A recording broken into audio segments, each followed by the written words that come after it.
We are the famous Man United and we're going to Wembley. Wembley, Wembley. We're the famous Man United and we're going to Wembley. 6 महीने पहले अगर कोई मुझे आकर कहता कि ये यूनाइटेड की टीम किसी भी कप का फाइनल खेलने वाली है, इस यूनाइटेड की टीम में मार्कस रैशफोर्ड 27 गोल इन्वॉल्वमेंट आधे सीजन पर आकर ही दे देगा, मैं भरोसा नहीं करता। आप में से कोई भी नहीं करता, लेकिन ये हकीकत है।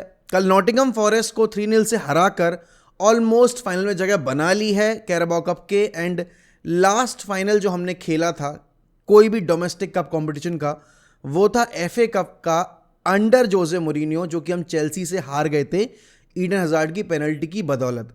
बहुत अच्छा मौका मिला है यहाँ पे मैनचेस्टर यूनाइटेड को और टेन हैग की इस टीम को एक ट्रॉफी जीतने का अपने पहले ही सीजन में। और खासकर अगर आप फरवरी के महीने में जा रहे हैं और अगर आपके हाथ में एक ट्रॉफी है ऑलरेडी, तो आपके लिए बाकी कॉम्पिटिशन्स में कॉन्फिडेंस लेकर जाना काफ़ी ईजिली हो जाता है। अब देखो यहाँ पर लास्ट ईयर जब लिवरपूल ने कैराबाओ कप और एफए कप जीता था, तो वो बहुत ही ग्रेट आपने बोला था कि सीजन रहा है उनके लिए।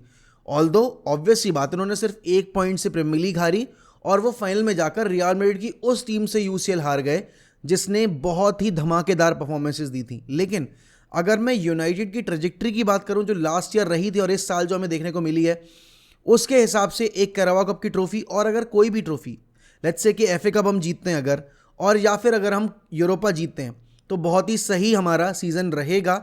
स्पेशली तब जब ये पहला सीज़न है एक नए मैनेजर के अंडर, जिसको प्रॉपर तरीके से विंटर मार्केट में बैक नहीं किया गया है। अगर मैं वहाँ चेल्सी की विंडो देखूँ, अगर मैं स्पर्स को भी देखूँ उनके कंपैरिजन में। अब यहाँ पर बात करनी है मुझे इंडिविजुअल्स के बारे में, और सबसे पहले मैं शुरुआत करूँगा हमारे 6 फुट 6 इंच के स्ट्राइकर से।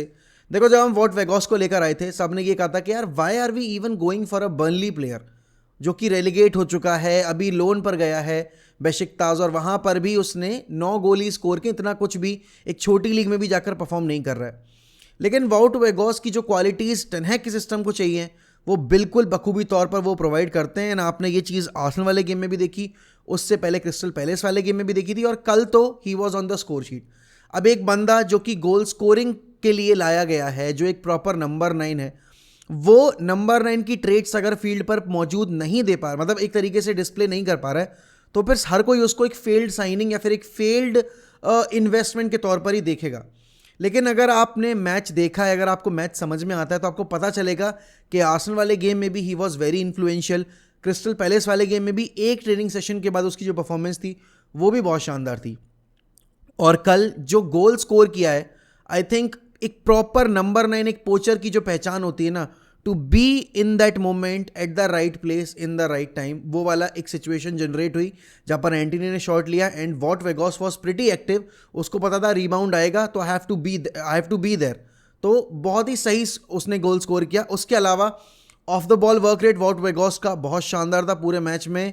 एंड उनके जो पार्टनर रहे हैं भाई, अभी जो एक तरीके से सिंजिलेटिंग फॉर्म में है, जिसको रोक पाना बहुत मुश्किल है। अब देखो, जब मार्कस रैशफोर्ड की बात आती है ना, तो हर एक यूनाइटेड फैन एक्साइटेड क्यों हो जाता है उसके बारे में बात करके, क्योंकि इज़ एन अकेडमी ग्रेजुएट। और अगर आप किसी भी फुटबॉल क्लब में जाओगे, जैसे बार्सिलोना में अगर आप गावी की बात कर रहे हो, तो लोग इतना प्राइड लेके क्यों गावी की बात करने के लिए तैयार रहते हैं, क्योंकि he is La मासिया project.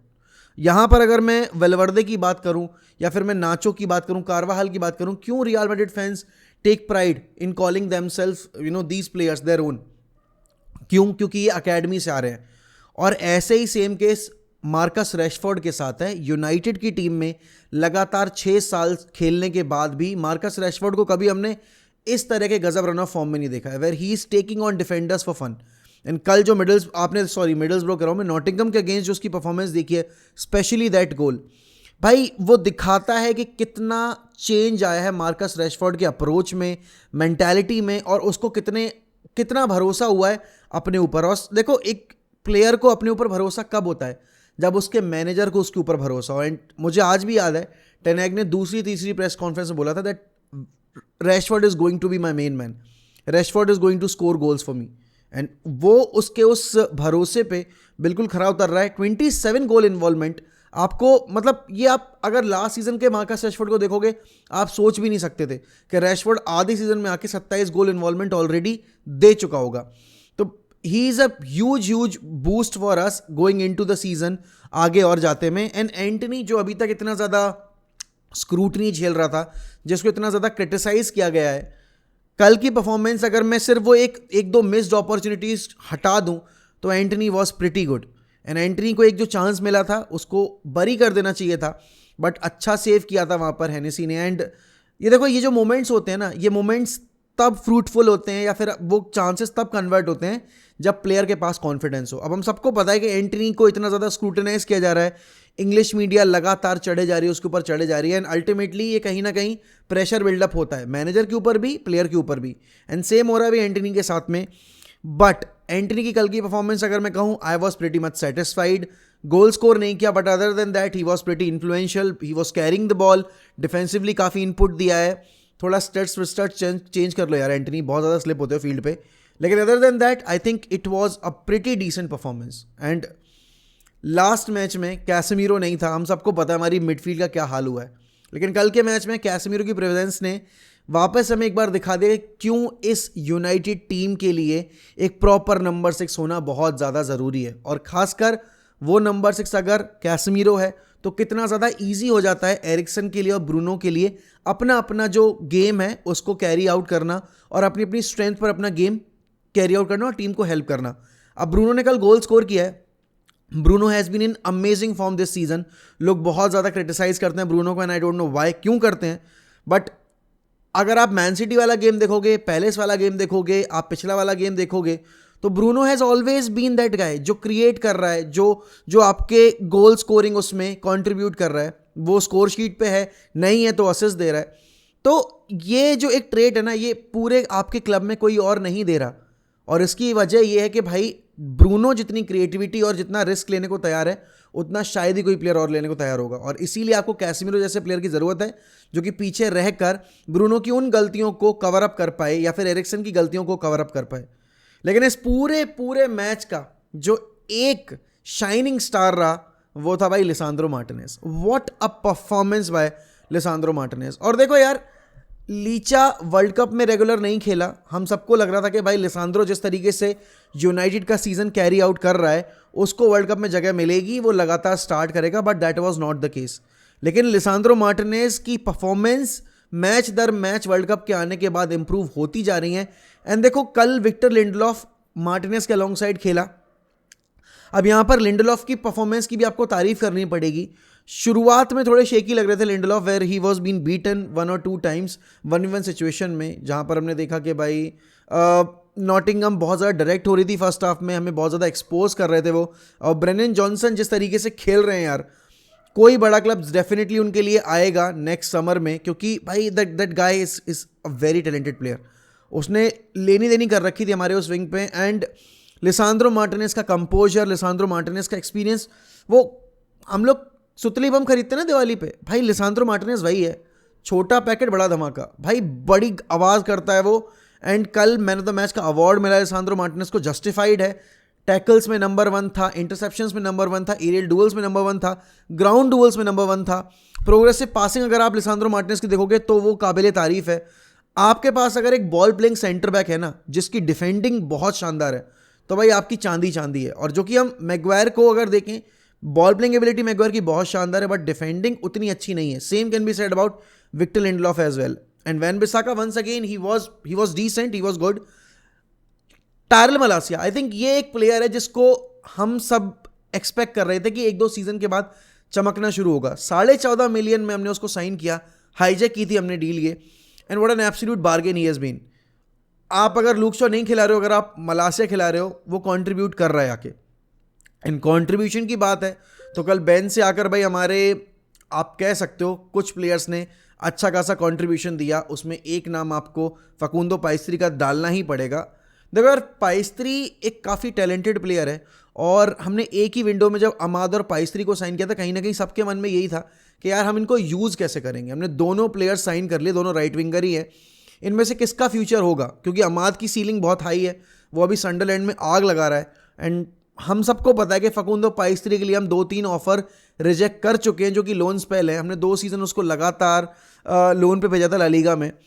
And Uruguay international है वो बंदा, और कल जब वो पिच पर आया तो उसकी क्रिएटिविटी, उसकी मैच्योरनेस जो है गेम में, वो हमें देखने को मिली। उससे पहले हमने एक भी क्रॉस नहीं डाला था। अब यूनाइटेड की सबसे बड़ी पता है दिक्कत क्या रही है, उन्होंने 6 फुट चेंज का स्ट्राइकर तो खड़ा कर दिया, लेकिन उसको सप्लाईज नील मिल रही हैं।